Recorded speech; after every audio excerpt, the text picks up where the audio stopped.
Oke, bismillah. Sebelum masuk ke akhlak, ya nanti yang banyak berpengaruh terhadap pikirannya Ibnu Miskaweh ini, pikirannya Al-Kindi.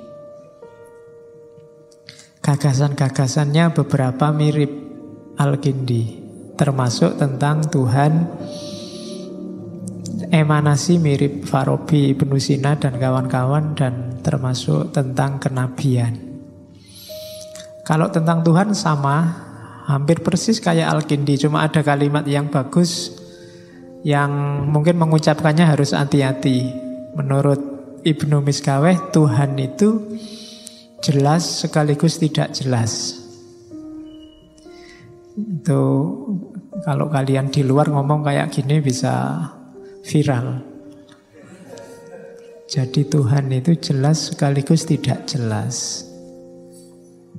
Keberadaan Tuhan itu pasti jelas dengan segala hakikatnya.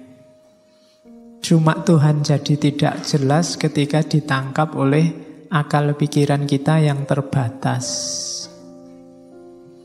Karena kita tidak sempurna dan terbatas, maka gagasan-gagasan kita tentang Tuhan juga tidak sempurna dan terbatas. Jadi jelas dari sisi Tuhannya pasti dia wajibul wujud ada.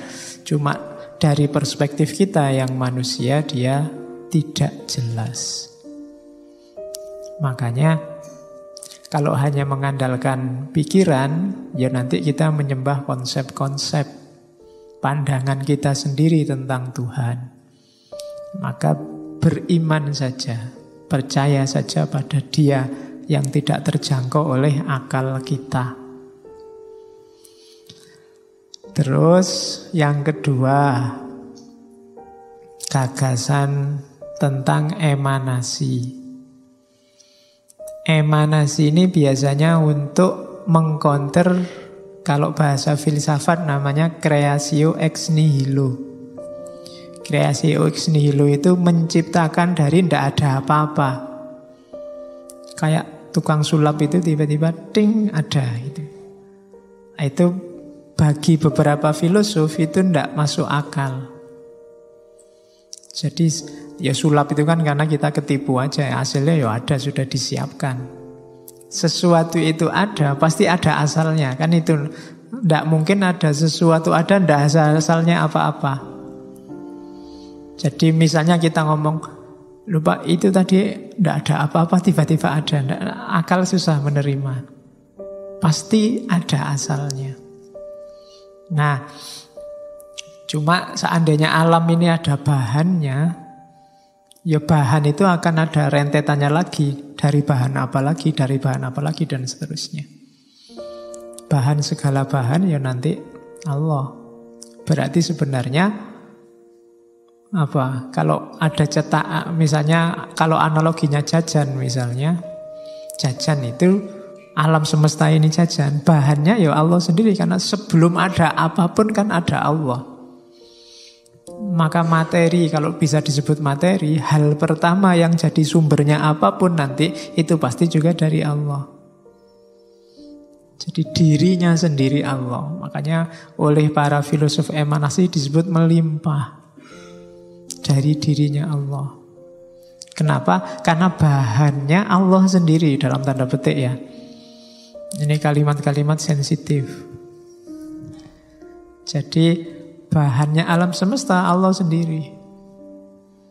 Kalau Aristoteles kan pakai logika, ada sesuatu pasti ada sebabnya. Sebab ini ada sebabnya lagi, sebabnya lagi, sebabnya lagi. Ya ujungnya tetap Allah. Berarti apa? Bahan paling awal ya Allah.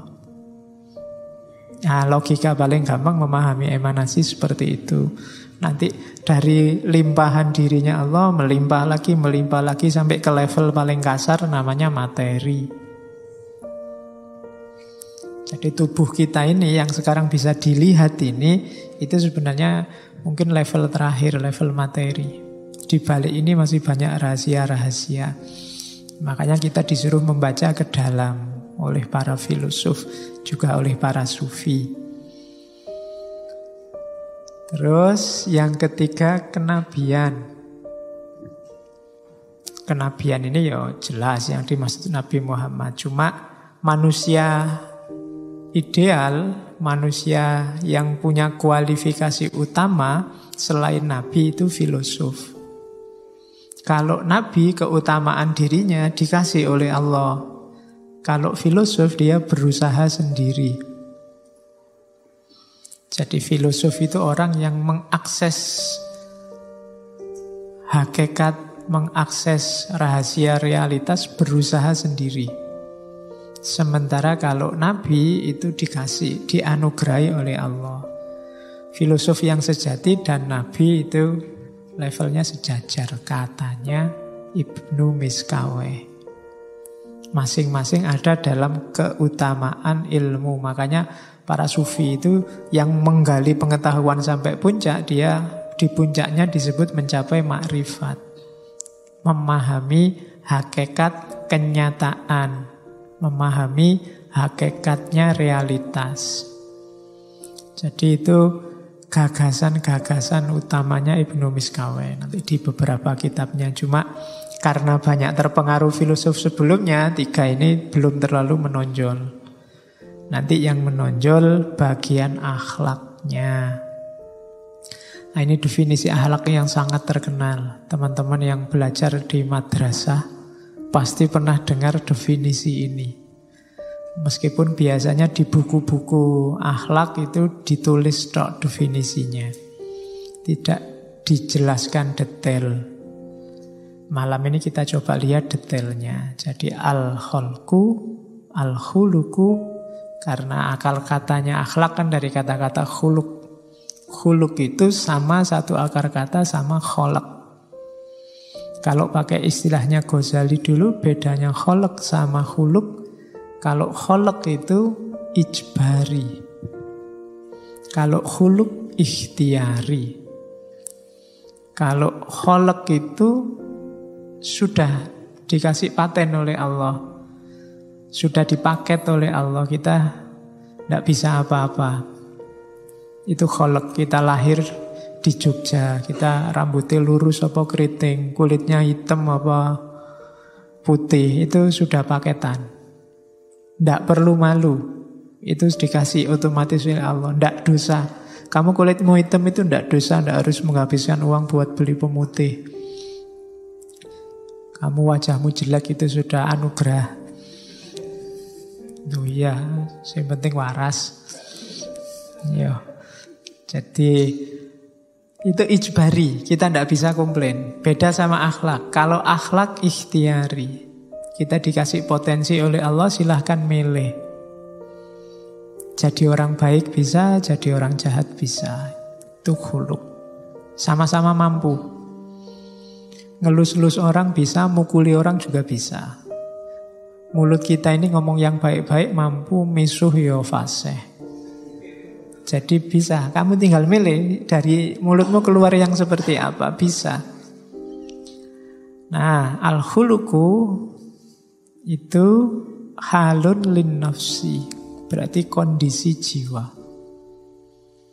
Jadi berarti dia hal, bukan pertama-tama praktek. Jadi kalau moral kan bayangan kita kejujuran macam-macam, enggak. Itu pertama kondisi jiwa. Kondisi jiwa yang mendorong perilaku da'iyatan laha ila af'aliha. Mendorong perilaku yang min ghairi fikrin wala ruwiyatin, tanpa difikirkan dan tanpa dipertimbangkan dulu. Kenapa tidak pakai dipikir? Karena sudah otomatis. Dorongan jiwa yang melahirkan tindakan otomatis. Tidak pakai mikir, keluarnya langsung begitu. Baik kok mikir, itu biasanya masih pertimbangan, masih panjang, macam-macam. Tapi yang otomatis. Jadi dimintai tolong kok sebentar ya, tak pertimbangkan dulu. Ini untungnya apa bagiku, biasanya begitu. Tapi kalau otomatis nggak usah diminta, langsung tak tolongin kamu. Nah itu biasanya, itulah yang disebut akhlak. Jadi akhlak baik itu ada dalam jiwa, tidak dalam perilaku, meskipun manifestasinya perilaku. Min ghairi fikrin wala ruwiyatin berarti tidak difikir, tidak dipertimbangkan. Jadi definisinya al-khuluqu halun lin nafsi da'iyatan laha ila af'aliha. Maka parameternya akhlak bukan citra. Sehingga orang yang janjane ndak apik tapi menampilkan perbuatan baik kita sebut pencitraan. Pencitraan itu kan tampilannya saja bagus, isinya ndak, bukan halun lin nafsi. Jadi akhlak beneran itu halun lin nafsi, kondisi jiwa. Jadi yang digarisbawahi yang pertama jiwa yang mendorong tindakan yang tanpa difikir mendalam, otomatis keluar. Itu berarti akhlak. Orang yang jiwanya jujur, otomatis saja akan keluar kejujuran itu tanpa harus dirancang-rancang, direncanakan.